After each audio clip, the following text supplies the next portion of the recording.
Hi, my name's Callie, and I'm a somatic practitioner, and I create spaces for recovering people pleasers to find support through somatics and nervous system regulation. Kind of a long tag, but that's what it is. Okay, so my name's Callie. I want to talk about this topic of me moving.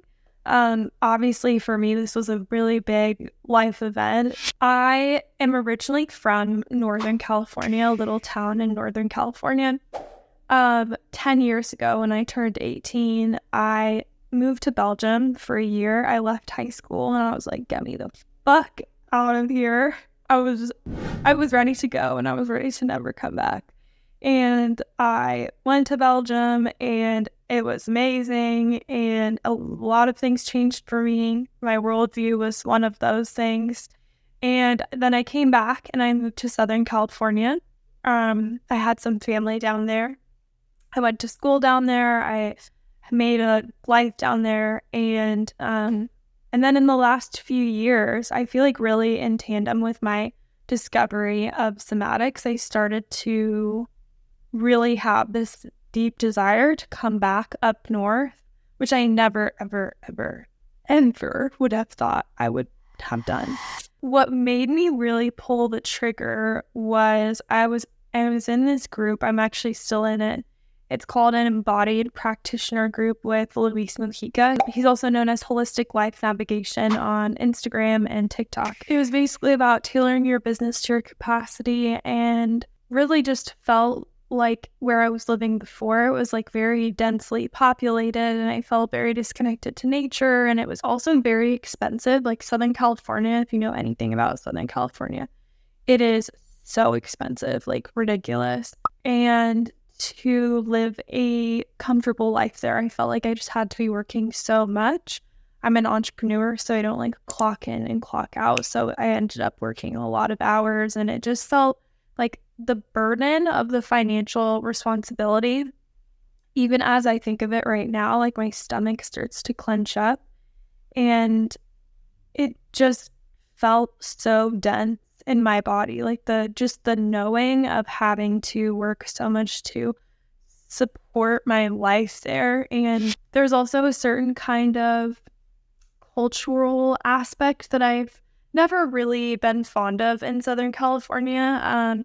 It feels there's a certain kind of superficiality that I find there. I think most people would agree. A lot of times it feels like when someone's talking to me, they're kind of like already like on to the next thing. Whereas where I am now, I feel like when people talk to you, they're like looking at you and there's like a kind of more nourishing presence. And that's not to say like the people are better in any place. It's literally just truly, it's a cultural thing. I've like lived different places, and that's just one difference that I've noticed between Northern California and Southern California. I actually partly like the superficiality because the expectations are really low, which is something I enjoy when I'm like on walks and stuff. People don't really say good morning, but up here they do. So I wanted to it felt very nourishing for me to think about living in Northern California. And the thought of living a slower life, just every cell in me lit up. Like the thought of living a slower life where I didn't have to work as much, where I could spend more time in nature. In Northern California, there's like a lot of hiking, there's mountains. Something about mountains just like sounded so enriching to me, and like just like my body could just soften at the thought of that. And so, yeah, when people have been asking me, like, why are you moving? I've just said, oh, it's more affordable, because it's kind of the easy answer. I'm not going to like say all of this in a quick conversation, but the reality is like my body was like my compass for this move. Every part of me felt so aligned. I'm like closer to my grandma who's in her 80s, and like the thought of being close to her and like all of these things, the thought, I don't know, I guess that's just how I make my decisions now. Not all of them, but I'm trying to do that more and more, where when I think of an idea, like, how does this idea feel in my body? And this is actually, moving was crazy. And we had some really bad experiences with the house being dirty and all these things, and the property management not wanting to pay us for the cleaning crew we got. It's just been a mess, honestly. But we were, like, one example of using that kind of idea of like, am I going to do this? Am I going to not? Is I was thinking about going to, like, really going after the, like, pushing for the property management to reimburse us for this cleaning crew we got. We're totally in the right, like, 1,000,000%. We have the, chips are on our side or whatever. The thought of doing that made me feel so anxious, made me so clenched, made me feel so nauseous, just complete disease in my body. Like, logically, like, I should do that. Logically, I could. And everyone is telling me I should. Like, everyone in my family up here is like, you need to do this. But the somatic experience I feel when I'm, like, thinking about that is horrible. But Oliver, my partner, was like, well, what if we just did it? What if we just took the L and we just move on with our lives? Even as I say that right now.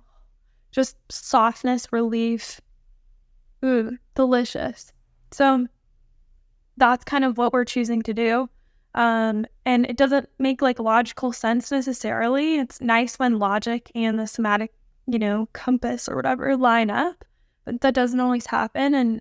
But it feels so much better in my body to just let it go. Like, what am I going to do? I don't want to, and it's way cuntier to just be like, I don't give a shit. That was my big too. That helped me. Yeah, so that's kind of the news with the move and the idea behind the move. This whole idea of using your body as your compass is, like, something that's been truly life-changing for me. And I'm actually in the middle of creating a course right now. It's called The Holiday Survival Guide for Recovering People Pleasers. And it's going to be a complete survival guide on how to get through the holidays, hopefully thrive and enjoy and whatever, slay the holidays as a recovering people pleaser. And it's a big part of that is this exact thing, is like, how can I support my body and listen to my body? So there's 2 parts to it, and I'll go really deep into it in the course. So if any of this resonates with you, you should check out the course for, I think 10 days after I launch it. It'll be at a very affordable price with payment plan. So I'm trying to just make it accessible to as many people as possible. So keep an eye out for that, or get on my newsletter list so that you know for sure. There's kind of 2 parts to it. So the first part is, like, understanding, okay, how does this feel in my body? And, like, bringing in these ideas and feeling into, does this feel like a yes? Does this feel like a no? And then the second part is realizing where there's overcoupling. So, like, the thought, like, let's say I'm, like, thinking of going to a Christmas party that a family member's hosting that I don't really enjoy being around. The thought of going to the party, I feel constriction and terrible. But then the thought of not going and telling them no, also gives me constriction because I'm scared that they're going to get mad at me. So that's an overcoupling. So it's some kind of additional meaning that the body or the mind or whatever has given. So it's not just like, I'm not going to this party. It's like, I'm not going to this party. They're going to be mad at me. I'm going to get in trouble. I'm going to da-da-da. So it's like, how can we start to separate those so that we can then really get down to the core of, like, what does my body want? For myself, moving up here was really interesting. And before I had a lot of overcouplings when I lived here as a kid and a teenager. I have poems written about it's really dry here. I just, like, hated it here when I was growing up. And I was like, it's so dry and disgusting and blah, blah, blah, blah, blah. And I didn't have a good experience in school here. But I had so much therapy in the last, like, I'm probably, when I was 25, in the last 3 or so years, that I was able to separate the overcouplings from here and really see it for what it is. And so then when I do that little exercise of what sounds good for my body's like, yes, I want to stay here. And if I still have those overcouplings, I probably wouldn't feel that way. So we're going to cover all of that in the course. So if you are interested in that, check it out. And if you have any other questions, comment below. Thanks for watching.